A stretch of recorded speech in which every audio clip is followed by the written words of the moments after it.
Hello friends, welcome back to our YouTube channel Gyan Matika. तो ये interrogative negative series चल रही है। इसमें हम लोगों ने पीछे काफी लेक्चर्स कंप्लीट कर लिए हैं। टेंसेस को स्टार्टिंग से पढ़ने के लिए आप जाकर के लिंक डिस्क्रिप्शन में देख लीजिए, वहां पे आपको टेंसेस के पहले लेक्चर से मिल जाएगा। और टेलीग्राम चैनल भी ज्वाइन कर सकते हैं, वहां पे 100 मेंबर्स पूरे होने के बाद हम उस पर यही लेक्चर्स की पीडीएफ डालना शुरू कर देंगे। तो चलते हैं अपने लेक्चर की ओर। तो प्रेजेंट टेंस हम लोग कंप्लीट कर चुके हैं। अब हम लोग बात कर रहे हैं पास्ट इंडेफिनिट टेंस की। तो देखिए, सबसे पहले पास्ट पास्ट टेंस मतलब तो पास्ट इंडेफिनिट की बात करते हैं। तो पास्ट इंडेफिनिट कोई एक्शन होता है जो पास्ट में हुआ था, जिसका प्रेजेंट पे कोई इंपैक्ट नहीं रह गया अब।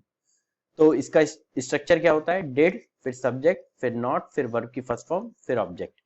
तो did they not work hard, अब इसमें आप कोई भी ले सकते थे, उसमें कोई फर्क नहीं पड़ता है। और डिड के साथ मतलब सारे सब्जेक्ट्स के साथ डिड ही इस्तेमाल होगा। ये आप लोग पीछे के लेक्चर में सब बताया हुआ डिटेल में। फिर दूसरा past continuous tense. Past continuous tense में क्या होता है कि जैसे कोई एक्शन पास्ट में था और वो चल रहा था तब, जब हम लोग उसके बारे में बात कर रहे हैं। तो इसका स्ट्रक्चर क्या हो जाएगा? वॉज, वर, सब्जेक्ट, वर्ब की first form plus ING plus object. जैसे एग्जांपल देखते हैं, अब याद रखिएगा, आई के साथ वॉज लगेगा, ठीक, ही शी इट के साथ वॉज लगेगा, और वर जो होता है वो वी यू दे के साथ लगता है। तो बेसिकली थर्ड पर्सन सिंगुलर के साथ लगता है ही शी वॉज, और आई के साथ भी लगता है वॉज। एक एक्स्ट्रा आई याद कर लीजिएगा थर्ड पर्सन सिंगुलर के अलावा। तो ये रहा। तो इसमें स्टेटमेंट हम देख लेते हैं। स्टेटमेंट हो जाएगा was she not working hard.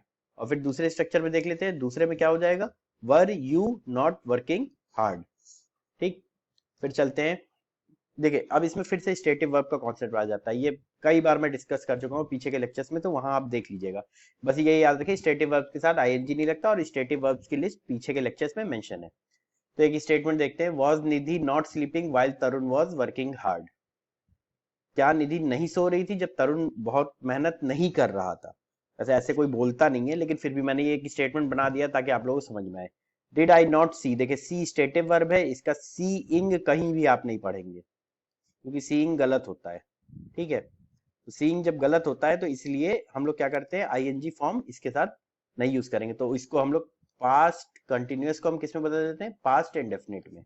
ठीक, did I not see him while I was not walking in the park. वैसे इस तरीके की भाषा बोली नहीं जाती है नॉर्मली, पर हम लोग वो अपने समझने के लिए यूज कर ले रहे हैं। फिर पास्ट परफेक्ट टेंस। अब देखिए, कोई एक्शन आप यहाँ कर रहे हैं और इसके बारे में बात यहाँ कर रहे हैं, लेकिन उससे पहले भी अगर आपने कुछ किया है तो उसके लिए हम पास्ट परफेक्ट यूज करते हैं, यहाँ पे पास्ट इंडेफिनिट यूज करते हैं, और ये प्रेजेंट टेंस है हमारा। तो स्ट्रक्चर क्या हो जाएगा? हैड, सब्जेक्ट, नॉट, वर्ब की थर्ड फॉर्म प्लस ऑब्जेक्ट। जैसे कि एक स्टेटमेंट देखते हैं, had I not worked hard, क्या मैंने बहुत मेहनत नहीं करी थी? देखिए, सबके साथ हैड यूज होता है। ठीक है, फिर अगले पे आते हैं, पास्ट परफेक्ट कंटिन्यूअस टेंस। अब कोई चीज वही है, जैसे कि यहाँ पर ये प्रेजेंट है, यहाँ पे कोई एक्शन हुआ और फिर जाके इससे पहले कोई एक्शन की बात कर रहे हैं जो कंटिन्यूटी में चल रहा था, तो उसके लिए हम कौन सा टेंस यूज करेंगे? Past perfect continuous tense. तो स्ट्रक्चर क्या हो जाएगा? Had, subject, not, been, verb की first form plus ING, object, time और टाइम रेफरेंस। तो स्टेटमेंट हो जाएगा, had they not been working hard since morning. अब टाइम रेफरेंस जो होता है वो आप लोगों को पता ही है कि एक पॉइंट ऑफ टाइम होता है, एक ड्यूरेशन ऑफ टाइम होता है। ड्यूरेशन मतलब पूरे समय की बात हो रही है, 10 बजे से लेकर के 12 बजे तक, लेकिन अगर पॉइंट ऑफ टाइम की बात करी जाएगी तो सिर्फ 10 बजे की बात कर रहे हैं हम। ठीक है, तो ये इसमें भी स्टेटिव वर्ब वाला कॉन्सेप्ट लगेगा। तो चलते हैं नेक्स्ट। देखिए, अब कंबाइन करते हैं। वही तो मैंने बताया था कि जैसे कि पास्ट परफेक्ट कहाँ यूज होता है। पास्ट परफेक्ट एकदम कोई एक्शन पास्ट में हुआ है, उससे भी पहले कोई एक्शन हुआ है, तो पास्ट परफेक्ट में हम डिनोट करते हैं। जैसे कि ये देखिए, had students not finish their homework before the teacher entered the class. क्या बच्चों ने अपना होमवर्क कंप्लीट नहीं किया था टीचर के क्लास में एंटर होने से पहले? तो देखिए, ये है स्टेटमेंट। ठीक, तो ये स्टेटमेंट जो है ये यही दिखाता है, टीचर क्लास में बाद में एंटर करेगी, उससे पहले की बात हम पूछ रहे हैं ना, क्या बच्चों ने होमवर्क कंप्लीट किया था कि नहीं। अब देखिए, एसएससी में क्या होता है, ये स्ट्रक्चर चलता है, पास्ट परफेक्ट के साथ पास्ट इंडेफिनिट चलता है। लेकिन एसएससी के अलावा बाकी एग्जाम्स में क्या है कि आप पास्ट इंडेफिनिट के साथ पास्ट इंडेफिनिट भी यूज कर सकते हैं। ठीक, एसएससी नहीं एक्सेप्ट करती, बाकी एग्जाम एक्सेप्ट करते हैं। तो एक स्टेटमेंट देखिए, did students not finish their homework before the teacher entered the class. ठीक है, यहाँ देखिए हैड था, यहाँ डिड हो गया, डिड हो गया तो पास्ट इंडेफिनिट है, हैड है तो पास्ट परफेक्ट है। ठीक, ये चीज समझ गए।